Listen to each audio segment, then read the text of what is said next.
हम पढ़ते हैं छंद वाला महत्वपूर्ण topic second grade, first grade, third grade और संस्कृत की जो भी भर्तियां हैं टीचर की उसमें आता है।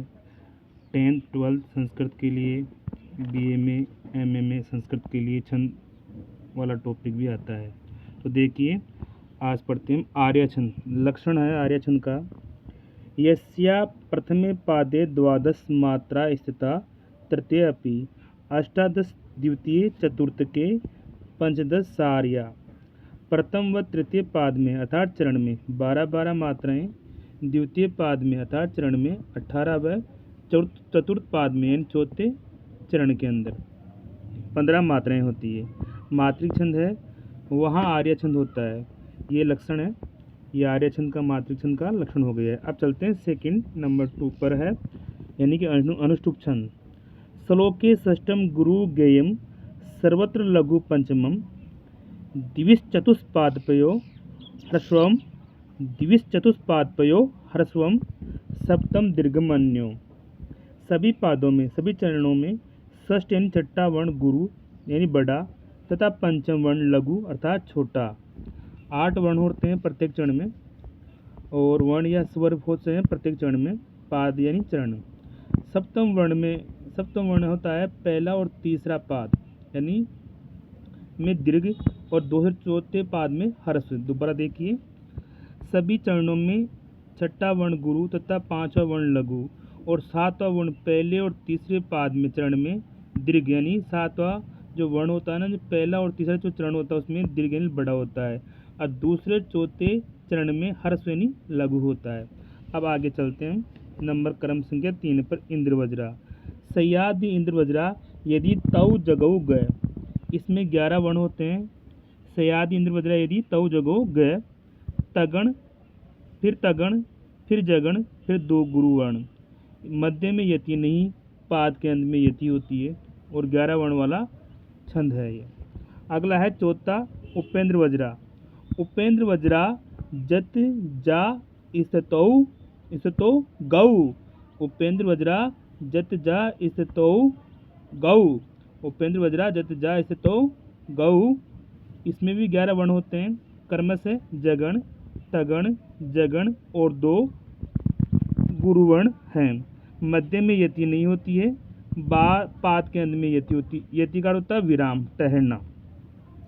चलिए अब हम आगे पढ़ते हैं। अगला है इसी की कड़ी के अंदर उपजाति छंद का लक्षण। अनंत रोदित लक्ष्म भाजो पादो यदिया उपजात स्थिता।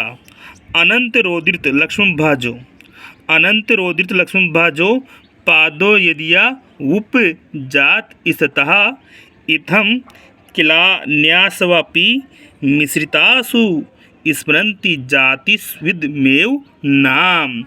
मध्य में यति नहीं होती है, पाद के अंत में यति होती है। इसके प्रत्येक चरण में भी 11-11 वर्ण होते हैं, लेकिन ये इंद्रवज्रा व उपेंद्र वज्रा का मिश्रण होता है। एक बार पुनः देख लेते हैं उपजाति छंद का लक्षण। अनंत रोदित लक्ष्म भाजो पादो यदिया उपजात स्थितः इत्थं किलान्यासवापि मिश्रितासु स्मरन्ति जातिस्विदमेव नाम। फिर नंबर 6 पर देखिए वंशस्थ। जतौ तु वंशस्थ मुद्रितम जरौ। वंशस्थम जतौ तु वंशस्थ मुद्रितम जरौ। 12 वर्ण होते हैं। मध्य में यति नहीं, पाद के अंत में यति होती है। इसमें वंशस्थ में कर्मश जगण, तगण, जगण और अंत में रगण होता है। अब चलते हैं आगे नंबर 7 में धूर्त विलंबितम। धूर्त विलंबित महानभो भरो। धूर्त विलंबितम महानभो भरो। इसमें 12 वर्ण होते हैं प्रत्येक चरण में। मध्य में यति नहीं, पाद के अंत में यति होती है। नगण फिर भगण फिर भगण फिर रगण, इस प्रकार से चलते हैं। पहले क्या आता है, नगण आता है, फिर भगण आता है, फिर भगण फिर रगण, यानी नगण भगण भगण और रगण। अब चलिए एक बार और दोबारा देख लेते हैं धूर्त विलंबितम छंद का लक्षण। धूर्त विलंबितम महानभो भरो। अब चलते हैं आगे क्रम संख्या 8 पर। भुजंग पर्यातम। भुजंग पर्यातम चतुर्भिर ये कारई, भुजंग पर्यातम चतुर्भिर ये कारई, अर्थात इसमें भी 12 वर्ण होते हैं। मध्य में यति नहीं, पाद के अंत में यति होती है। इसमें क्या चलता है भुजंग पर्यात में, यगण यगण यगण यगण, यानी क्रम में 4 बार यगण आते हैं इसमें। ठीक है, अब चलते हैं एक बार और इसका उच्चारण कर लेते हैं भुजंग पर्यातम लक्षण का। भुजंग पर्यातम चतुर्भिकारई, भुजंग पर्यातम चतुर्भिकारई। अगला है वसंतिलिका छंद, वसंतिलिका छंद। तो देखिए वसंतिलिका छंद का लक्षण, उगता वसंतिलिका तबजा जगौ गह, उगता उगता वसंतिलिका तबजा जगौ गह, यानी तगण भगण फिर जगण और अंत में 2 गुरुवर्ण आते हैं। इसमें 14 वर्ण होते हैं वसंतिलिका में। उगता वसंतिलिका तबजा जगो गए, वसंतिलिका में कितने वर्ण होते हैं? 14 वर्ण होते हैं। 8 और 6 वर्ण पर यति होती है, 8 और 6 वर्ण पर यति होती है। अब देखते हैं आगे, यानी कि उगता वसंतिलिका तबजा जगो गए, उगता वसंतिलिका तबजा जगो गए, 14 वर्ण, प्रत्येक चरण में 8 और 6 में यति होती है। अब नेक्स्ट आगे देखिए, 10वां है मालिनी। न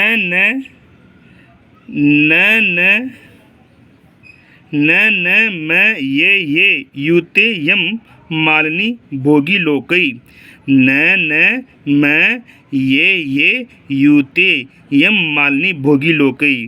प्रत्येक चरण में 15 वर्ण होते हैं। 8 और 7 पर 8 वर्ण पर प्रथम यति और सेकंड 7 प्रकार 15 वर्ण पर दूसरी यति होती है, यानी विराम। 8 और 7 वर्ण पर यति होती है, प्रत्येक में 15 वर्ण होते हैं। भोगी का अर्थ होता है 8 और लोक का अर्थ होता है 7 वर्ण। भोगी का अर्थ होता है 8 और लोक का अर्थ होता है 7। अब आप देखिए आगे, मालनी में पहले कर्म से नगण, फिर मगण, फिर यगण, फिर यगण। अब हम आगे बढ़ते हैं। अब देखिए आगे अगला छंद है, वो है अगला छंद है मंदाक्रांता। अगला छंद कौन सा है? मंदाक्रांता।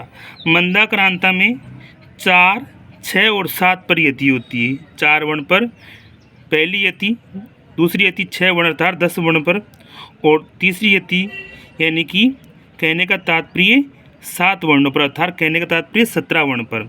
तो 4, 6 और 7 अर्थात 17 वर्ण इसमें होते हैं। 4 पर यति, 6 पर यति, 7 पर यति। इसका अर्थ है यानी पहली यति 4 पर वर्ण पर, दूसरी यति 10 वर्ण पर और तीसरी यति 17वें वर्ण पर होती है। तो मंदाक्रांता का लक्षण देख लीजिए। मंदाक्रांता जल्दी सड़े गैर भो, मंदाक्रांता जल्दी सड़े गैर भो, न तो ताद गुरु चेत। मंदाक्रांता जल्दी सड़ गैर भो, न तो ताद गुरु चेत। अर्थात जल्दी का अर्थ होता है 4 वर्ण, सट का अर्थ होता है 6, अक का होता है 7। अब देखिए जल्दी का अर्थ होता है 4, सट का होता है 6, अक का होता है 7।